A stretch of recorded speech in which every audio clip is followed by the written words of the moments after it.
અને હવે સમાચાર મોરબીથી, જ્યાં પીપળી ગામે રહીશો સાથે છેતરપિંડી કરનાર બિલ્ડર સામે ફરિયાદ નોંધી લેવાઈ છે। 4 સોસાયટીના રહીશો સાથે ઠગાઈ આચરનાર 8 બિલ્ડર વિરુદ્ધ દાખલ થયો છે ગુનો। 4 સોસાયટીમાં 300 મકાનો બનાવી લોકોને સુવિધા ન આપી હોવાનો દાવો થઈ રહ્યો છે અને ઠગાઈ આચરવામાં આવી હતી।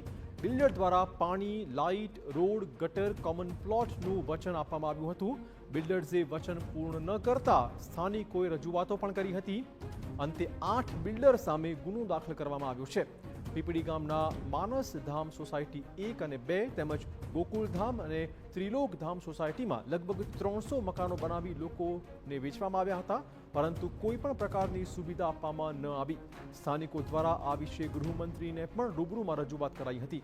અંતે લોકોની રજૂઆતો બાદ બિલ્ડર મનીષ કાલરિયા, ચિંતન ગામી, મિહિરસિંહ જાડેજા, રાજદીપ ગામી, જગદીશ એરવાડિયા, અંકિત નેસડિયા, પ્રવીણ ગામી તેમજ કિશોર સેરસિયા વિરુદ્ધ ફરિયાદ દાખલ કરાઈ છે।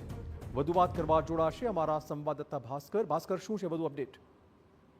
જે ચોક્કસથી મોરબીમાં જે બિલ્ડરો છે તેના દ્વારા જે પ્રકારે છેતરપિંડી કરવામાં આવી છે તેમાં ગુનો નોંધવામાં આવ્યો છે, જેમાં પીપળી ગામ નજીક આવેલી જે 4 જેટલી સોસાયટી છે તેમાં 300 જેટલા મકાનો આવેલા છે અને આ તમામ જે સોસાયટીના રહેવાસીઓ